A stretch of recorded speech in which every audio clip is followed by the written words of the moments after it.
ईद मिलादुन्नबी।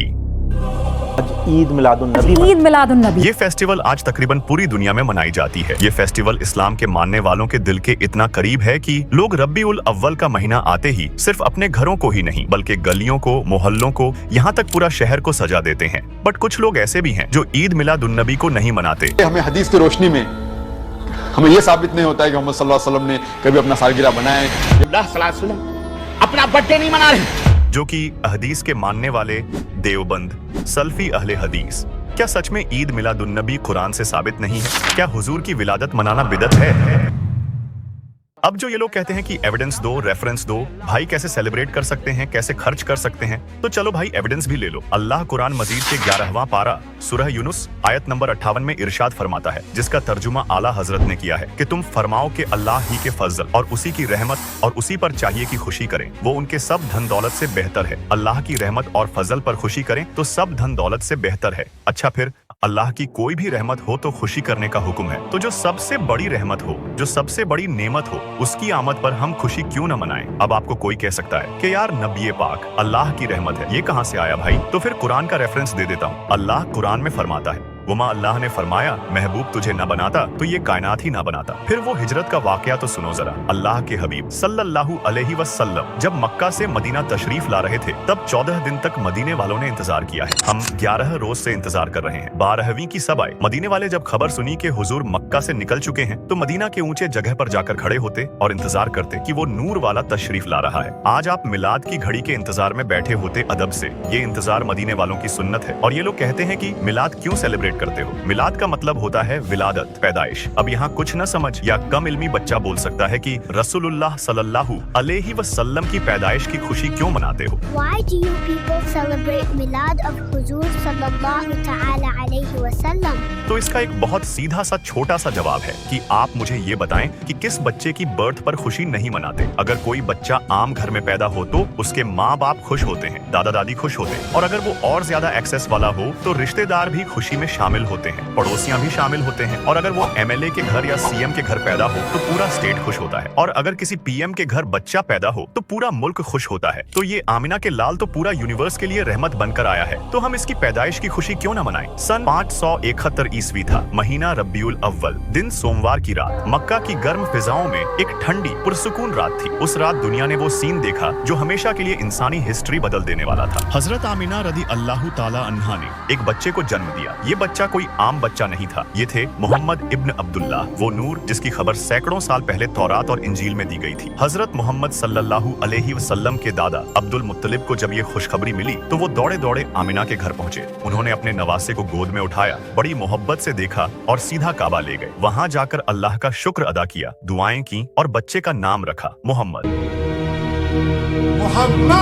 जब लोगों ने पूछा ये नाम क्यों चुना तो अब्दुल मुत्तलिब ने जवाब दिया, क्योंकि मैं चाहता हूं कि अल्लाह भी उसकी तारीफ करे और लोग भी उसकी तारीफ करें। हुजूर सल्लल्लाहु अलैहि वसल्लम ने फरमाया कि मेरा नाम मोहम्मद है और मैं अहमद हूं। मैं अल्लाह का वो बंदा हूं जिसके बाद कोई प्रॉफिट नहीं। एक रिवायत है कि आमिना रदी अल्लाह ताला अन्हा ने अपनी प्रेगनेंसी में एक ख्वाब देखा था जिसमें एक शख्स आया और उसने कहा कि तुम्हारे पेट में इस उम्मत का सरदार है, जब वो पैदा हो तो उसका नाम मोहम्मद रखना। मक्का की गर्म और सख्त हवा बच्चों के लिए अच्छी नहीं मानी जाती थी, इसलिए वहाँ का रिवाज था कि बच्चों को देहात की औरतों के पास भेजा जाता ताकि वहाँ ताजी हवा मिले और उनकी जुबान साफ अरबी बने। हर साल मक्का से काफिले आते थे और लोग अमीर घरानों के बच्चों को दूध पिलाने के लिए ले जाते थे ताकि बरकत और रोजी भी मिल सके। लेकिन इस बार जब सब औरतें मक्का पहुंची तो सब अमीर घरों के बच्चों को चुन लिया गया, और एक औरत जिसे हम हलीमा सादिया के नाम से जानते हैं, तो क्योंकि बाकी औरतों ने पहले ही अमीर घर के बच्चे चुन लिए थे तो हजरत हलीमा को कोई बच्चा न मिला, क्योंकि उनकी हालत बहुत कमजोर थी और उनका ऊंट भी इतना धीमा था कि सब लोग उनसे आगे निकल जाते। मक्का में आखिर में एक अनाथ बच्चा बचा जिसका नाम मोहम्मद था। उनके वालिद हजरत अब्दुल्लाह पहले ही वफात कर चुके थे और वालिदा हजरत आमिना के साथ वो बच्चा रह रहे थे। सब औरतों ने कहा हम अनाथ बच्चे को क्यों लें, इसमें फायदा क्या है? लेकिन हलीमा के दिल में कुछ और ही ख्याल आया। उन्होंने अपने शौहर से कहा वल्लाही चलो इस बच्चे को ले लेते हैं, शायद अल्लाह इसमें हमारे लिए बरकत रख दे। शौहर भी राजी हो गए। हलीमा सादिया ने जब नन्हे मोहम्मद को गोद में लिया तो उनका दिल नूर से भर गया। जैसे ही वो बच्चे को लेकर कर अपनी ऊँटनी पर बैठी। कमजोर ऊँटनी अचानक तेज और मजबूत हो गई। वो ऊँटनी जो काफिले में सबसे पीछे चल रही थी अब सबसे आगे निकल गई। घर पहुँचते ही मौजूदा सामने आया। उनकी बकरियां जो पहले कभी दूध न देती थीं, अब थनों से भरपूर दूध देने लगी। पूरा घर बरकत से भर गया। दाई हलीमा सादिया ने जब हजरत मोहम्मद सल्लल्लाहु अलैहि वसल्लम को दूध पिलाया तो उनका सीना सुकून से भर गया। हलीमा और हारिस दोनों हैरान थे। वो बार बार कहते, वल्लाही ये बच्चा बहुत मुबारक है, इसके आने से हमारी किस्मत बदल गई। रेगिस्तान की सख्ती भी जैसे नरम पड़ गई थी। हवा ठंडी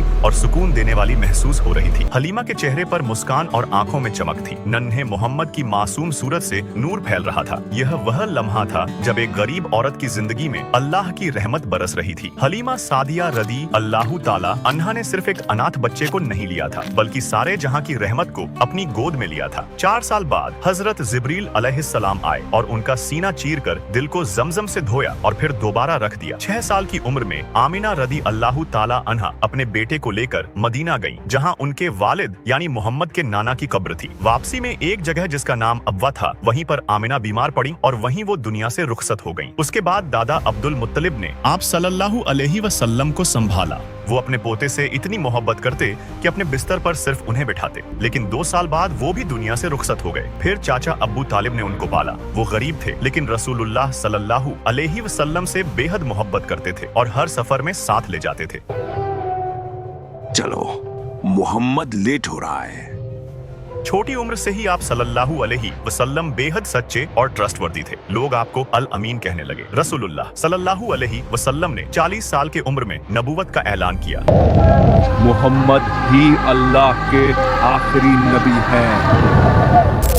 जब आप सल्लल्लाहु अलैहि वसल्लम लोगों को तौहीद की दावत देते तो कुरैश मजाक उड़ाते और कहते, क्या उसने सारे खुदाओं को छोड़कर एक ही खुदा का जिक्र किया? अजीब बात है। कभी कहते ये शायर है, ये जादूगर है, ये पागल है, ताकि लोग आपको सीरियसली न लें। रास्ते से गुजरते वक्त बच्चे और गुलामों को भड़काया जाता कि वो पत्थर और मिट्टी फेंके। जब आप सल्लल्लाहु अलैहि वसल्लम काबा में नमाज पढ़ते तो आपके दुश्मन जैसे अब्बू जहल और उसके साथी आपके ऊपर ऊंट की ओंझड़ी और गंदगी डाल देते। कभी आपको धक्का देकर गिरा दिया जाता। जब आप तवाफ करते तो कुरैश आपके पीछे बुरे नाम पुकारते। मुसलमानों और आप सल्लल्लाहु अलैहि वसल्लम के खानदान बनी हाशिम को शिबे अबी तालिब नामी वादी में 3 साल तक कैद कर दिया गया। उस दौरान भूख इतनी शदीद थी कि पत्ते और सूखा चमड़ा उबालकर खाना पड़ता था। किसी को खाना, पानी, व्यापार या शादी की इजाजत नहीं थी। आपके मानने वालों को भी सख्त सजाएं दी जाती। हजरत बिलाल रदी अल्लाह ताला अन्हो को गर्म पत्थर पर लेटाया जाता। खब्बाब बिन अल अरत रदी अल्लाह ताला अन्हो को जलती अंगारियों में डालते। सुमैया बिन्त खैयात को अबू जहल ने बर्छी मारकर कत्ल कर दिया। वो कहते थे, अगर ये सचमुच नबी है तो क्यों ना फरिश्ता साथ आता? अगर ये अल्लाह का पैगाम लाया है तो सोने चांदी का घर क्यों नहीं रखता? आपका रास्ता रोक कर लोग कहते, ये वही है जो आसमान की बातें करता है। इतने जुल्म और मजाक के बावजूद आप सल्लल्लाहु अलैहि वसल्लम ने कभी बद्दुआ नहीं की, बल्कि फरमाते, ऐ अल्लाह मेरी कौम को हिदायत दे, ये जानते नहीं। मक्का से मदीना की हिजरत तक यह सिलसिला चलता रहा, मगर हर तकलीफ को आपने सब्र और रहमत से बर्दाश्त किया। नाउ रसूलुल्लाह सल्लल्लाहु अलैहि वसल्लम अपने जिंदगी के आखिरी दिनों में काफी बीमार रहने लगे और बुखार इतना तेज था कि सहाबा फरमाते हैं कि अगर हुजूर पर हाथ रखते तो हाथ में उतनी ताकत नहीं थी कि हाथ उस बुखार को बर्दाश्त कर सके। सहाबा फरमाते, या रसूलुल्लाह आपको इतनी तेज बुखार? आप सल्लल्लाहु अलैहि वसल्लम ने कहा कि अंबियाए कराम पर आजमाइश लोगों से ज्यादा होती है। हजरत आयशा रदी अल्लाहु अन्हा फरमाती है कि नबी पाक को बुखार इतनी ज्यादा थी कि कपड़ा भिगो कर रखते तो कुछ ही देर में वो कपड़ा सूख जाता। हुजूर सल्लल्लाहु अलैहि वसल्लम 15 या 16 दिन तक बीमार रहे और एक दिन वो भी आया जब आप सल्लल्लाहु अलैहि वसल्लम ने हजरत बिलाल से कहा कि बिलाल जाओ और ऐलान कर दो कि आज अल्लाह के रसूल आखिरी खुतबा देंगे। ये ऐलान जिसने सुना सब रो पड़े। सभी अपना काम छोड़ दिए और मस्जिद आए। वहाँ रसूलुल्लाह सल्लल्लाहु अलैहि वसल्लम ने एक तरफ हजरत मौला अली का कंधा और दूसरी तरफ हजरत अब्बास का कंधा थाम करके मिंबर पर तशरीफ लाए और कहा कि किसी का मुझ पर कोई कर्जा हो तो ले लो। हुजूर ने बार बार कहा और वास्ता देकर कहा तो एक साहब खड़े हुए और कहा, या रसूलुल्लाह मैं कहना नहीं चाहता पर आप कसम देकर कह रहे हैं तो मेरे 4 दिरहम आपसे निकलते हैं। हुजूर ने कहा कि तुम्हें याद है वो 4 दिरहम किस लिए थे? उन्होंने कहा, हुजूर एक भिखारी आया था तो आपके पास नहीं था तो आपने फरमाया कि तुम्हारे पास है तो दे दो, मैं तुम्हें बाद में लौटा दूंगा। नबी पाक सल्लल्लाहु अलैहि वसल्लम ने कहा ठीक है। फिर उस कर्ज को हजरत अब्बास ने अदा किया। उन्होंने अपने आखिरी खुतबा और नसीहतों में साफ कहा, मैं तुम्हारे बीच दो चीजें छोड़ रहा हूँ, जब तक इन्हें पकड़ कर रखोगे कभी गुमराह न होगे, और वो है अल्लाह की किताब और मेरी सुन्नत। रसूलुल्लाह सल्लल्लाहु अलैहि वसल्लम की वफात के वक्त अपनी अजीज बीवी आयशा रदी अल्लाह ताला अन्हा के घर में थे। जब रसूलुल्लाह सल्लल्लाहु अलैहि वसल्लम का वफात हुआ उस वक्त अरब का हाल दो हिस्सों में था। एक, बहुत से कबीले ईमान ला चुके थे, पूरा हिजाज, यमन, नज्द और मदीना इलाके के बड़े हिस्से इस्लाम कबूल कर चुके थे। कुरान कंप्लीटेड हो चुका था और मुसलमानों की तादाद लाखों में पहुंच चुकी थी। दो, कुछ लोग अभी भी शक में थे या इनकार कर रहे थे। कुछ कबीले ऐसे थे जो सिर्फ इस्लाम को पॉलिटिकल मूवमेंट समझते थे। कुछ लोग मानते थे कि मोहम्मद प्रॉफिट हैं मगर आखिरी प्रॉफिट नहीं। कुछ अपोस्टेट हो गए और झूठे नबी पैदा हुए, जैसे मुसैला कज़्ज़ाब, असवद अंसी और सजाह। रसूलुल्लाह सल्लल्लाहु अलैहि वसल्लम के वक्त ही कुछ लोग नबूवत का झूठा दावा करने लगे थे। आप सल्लल्लाहु अलैहि वसल्लम की वफात के बाद ये और तेज हो गया। एक झूठा नबी असवद अंसी यमन का जादूगर था, अपने जादू से मौजा दिखाता और कहता, मैं नबी हूँ, मैं भी एक नबी हूँ, मोहम्मद जैसा। लोग उसके धोखे में आ गए। रसूलुल्लाह ने सहाबा को लिखा, असवद को खत्म करो। फिर उजदेलमी रदी अल्लाह ताला अन्हो ने अपनी बीवी की मदद से रात में उसके महल में दाखिल होकर उसे मार डाला। अगली सुबह रसूलुल्लाह ने मदीना में फरमाया, कल रात असवद अंसी हलाक कर दिया गया। हालांकि खबर अभी पहुंची भी नहीं थी। उसके बाद एक और झूठा नबी आया जो यमामा का एक आदमी था, मुसैला। रसूलुल्लाह सल्लल्लाहु अलैहि वसल्लम की जिंदगी में ही इसने नबूवत का झूठा दावा कर दिया था। रसूलुल्लाह ने इसे कज़्ज़ाब यानी बड़ा झूठा कहा। मुसैला ने अपने कबीले बनु हनीफा को धोखा दिया। उसने कहा, मुझे वही नबूवत मिली है जो मोहम्मद सल्लल्लाहु अलैहि वसल्लम को मिली थी। उसने कुरान की नकल करने की कोशिश की। फिर इसने एक और झूठी नबी औरत सजाह से शादी की। दोनों मिलकर लोगों को गुमराह करने लगे। लेकिन अब्बू बकर सिद्दीक ने हजरत खालिद बिन वलीद को भेजा। जंग ए यमामा छिड़ गई। मुसलमानों ने बहुत कुर्बानी दी, सैकड़ों हाफिज कुरान शहीद हुए। आखिरकार वही वहशी रदी अल्लाह ताला अन्हो जिसने उहुद में हजरत हमजा रदी अल्लाह ताला अन्हो को शहीद किया था। उसने इस बार इस्लाम की तरफ से लड़ते हुए मुसैला को भाला मारकर खत्म कर दिया। बट मुसैला के टाइम में ही एक और नबी आई, सजाह बिन हारिस।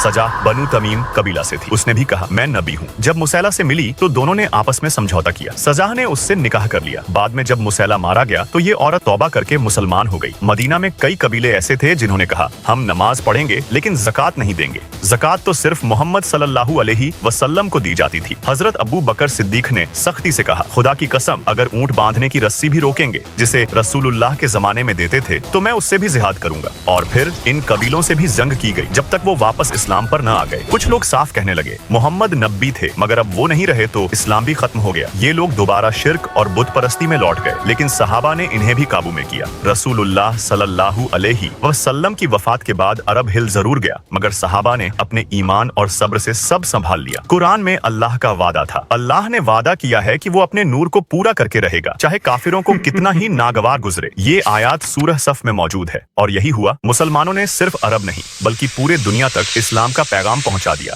सब्सक्राइब